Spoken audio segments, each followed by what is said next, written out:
नमस्कार, मैं तबरेज श्री अरविंदो सोसाइटी की तरफ से आप सभी का हार्दिक स्वागत करता हूं। आज हम बात करने जा रहे हैं महाराष्ट्र बोर्ड के कक्षा 5 के हिंदी विषय के एक पाठ जिसका नाम है गुनगुनाते चलो। आज हम इस पाठ को बताते हुए प्रयोग करने जा रहे हैं इनोवेटिव पाठशाला लेसन प्लान के अंतर्गत प्रयुक्त नवाचार प्रश्न बैंक का। तो आइए इसके पाठ के सार को समझते हैं। प्रस्तुत पाठ गुनगुनाते चलो समाज की बंधुता, समता एवं न्याय पर आधारित एक कविता है। तो आइए इसकी नवीनता और उपयोगिता समझते हैं। विद्यार्थी सहपाठियों के साथ मिलकर पाठ में आए विभिन्न प्रकार के प्रश्नों को संकलित करके पाठ का पुनः अध्ययन करते हैं, जिससे उनके सामूहिक सहभागिता का उपयोग होता है और वह प्रश्नों को समझने में उनको आसानी होती है। तो ये थी नवीनता और उपयोगिता। आइए इस नवाचार के क्रियान्वयन को समझते हैं। इस नवाचार के माध्यम से जिस कंसेप्ट का पुनः अध्ययन किया जाता है वह है संज्ञा, क्रिया एवं शब्दावली। तो इस गतिविधि के क्रियान्वयन के दौरान किसी खास पूर्व प्रबंध की ज़रूरत नहीं होती है। बस शिक्षक बच्चों को 7 समूह में विभाजित कर देते हैं। उसके बाद हर समूह के बच्चों को प्रश्न तैयार करना होता है एक एक, और फिर शिक्षक बच्चों से मतलब समूह में एक प्रतिनिधि बनाते हैं। हर समूह का एक प्रतिनिधि बना दिया जाता है। वो प्रतिनिधि का काम ये होता है कि जो बच्चे प्रश्न तैयार करते हैं उस प्रश्न को संकलित करता है और एक प्रश्न बैंक बनाता है। इस तरीके से सारे समूह आपस में मिलकर जो बने हुए प्रश्न बैंक हैं उसको आपस में मिलकर उस प्रश्न बैंक के माध्यम से प्रश्नों को संकलित करते हैं और एक नया प्रश्न बैंक बनाते हैं। अब इस नए प्रश्न बैंक बनाते समय उन्हें ये ध्यान में रखना होता है कि कोई भी प्रश्न दोबारा दोहराया न गया हो। इस तरीके से प्रश्न बैंक का निर्माण किया जाता है। तो ये था नवाचार का क्रियान्वयन।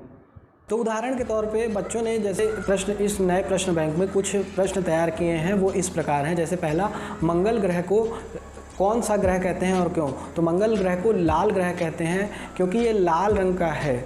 दूसरा क्वेश्चन है, पथ शब्द का अर्थ क्या होता है? तो पथ शब्द का अर्थ होता है रास्ता। तीसरा प्रश्न है, सागर शब्द का शाब्दिक अर्थ बताइए। तो सागर शब्द का शाब्दिक अर्थ है समुद्र।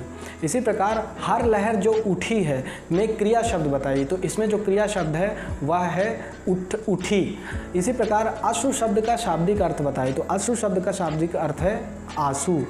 मंजिल शब्द का अगला प्रश्न है, मंजिल शब्द का शाब्दिक अर्थ बताइए। तो मंजिल शब्द का शाब्दिक अर्थ है मुकाम।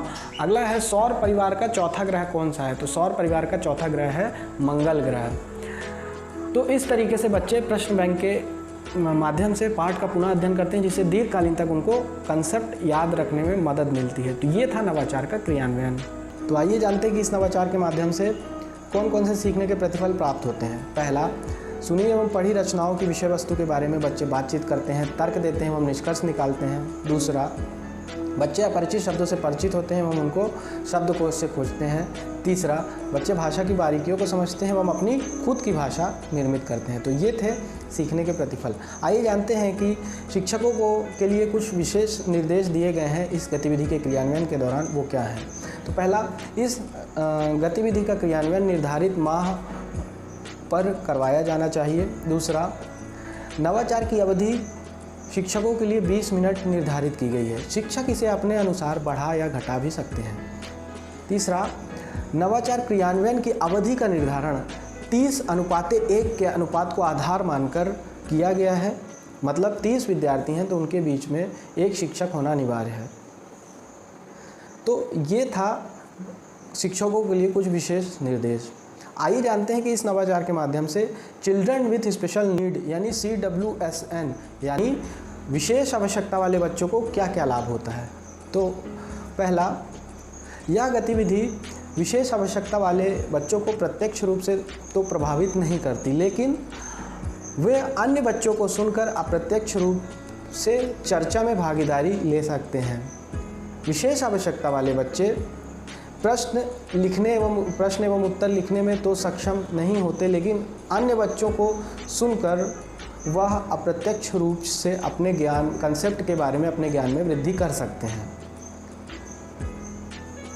ऑस्टिन से पीड़ित बच्चों को सृजनात्मकता प्रदर्शित करने के लिए एक बेहतर मंच प्रदान करती है गतिविधि। तो ये थे CWSN यानी चिल्ड्रन विथ स्पेशल नीड वाले बच्चों को इस नवाचार के माध्यम से लाभ। तो हम उम्मीद करते हैं कि आपको हमारा ये इनोवेटिव पाठशाला लेसन प्लान के अंतर्गत प्रयुक्त नवाचार प्रश्न बैंक बहुत अच्छा लगा होगा और हम ये आशा करते हैं कि आप इसको अपने विद्यालय में ज़रूर क्रियान्वित करवाएंगे। हम आपसे अनुरोध करते हैं कि आप हमारे ZIIEI यूट्यूब चैनल को सब्सक्राइब कीजिए ऐसे और भी रोचक वीडियो देखने के लिए। और यदि ये वीडियो आप हमारे ZIIEI फेसबुक चैनल के माध्यम से देख रहे हैं तो हमारे फेसबुक चैनल को लाइक कीजिए।